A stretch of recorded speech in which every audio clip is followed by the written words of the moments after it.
So we're 4 months into President Trump's second term and the trade war that he's launched. We've had tariffs being raised 145% on China only to be brought back off. We've had reciprocal tariffs put in every nation on earth only to be paused for 90 days. We've had a whole bunch of these ups and downs already just in 4 months, and this is the latest big development. The court in the US has ruled that the whole basis for many of these actions is unlawful. The Trump administration has used a bunch of different legal tools to impose tariffs over the years. This time around, when they imposed what they called reciprocal tariffs on pretty much every U.S. trading partner in April, they used what was called the International Emergency Economic Powers Act. The court has ruled that he can't use this Emergency Powers Act to impose tariffs on everyone because there isn't really an emergency. It oversteps his authority.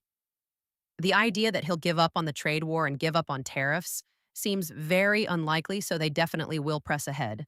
But it does make things just a little bit more difficult. And the broad authority that they had relied on to be able to do things on a whim, if you like, with presidential power does seem a lot shakier now. This court ruling doesn't affect all of Trump's tariffs, it only affects some of them.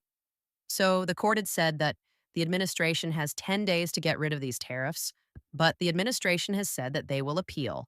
And it seems possible, according to the experts that we've spoken to, that a higher court will let the tariffs stay in place while this moves through the appeals process.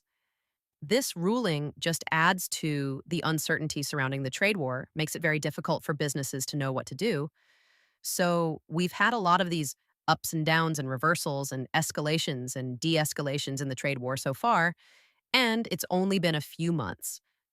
Stock markets in Asia are mostly up. Stock futures in the United States are up. I think investors are taking the view that the prospects for economic growth have probably improved a little bit if this means that trade tensions are going to slowly ease. But again, there's still a lot of uncertainty about what happens in the future. This could have an impact on trade negotiations, and it does raise a question. If you were a negotiator for those countries, why would you necessarily give anything away if, at some point in the future, a court decides that in fact this New York court was right and that the whole basis of this trade war was illegal effectively? So it does raise a lot of questions about exactly how these talks are going to proceed, and they've been going pretty slowly already. This court ruling is another big twist in the trade war, but you've got to remember we're only 4 months into President Trump's second term, so we have potentially years more of this uncertainty to come.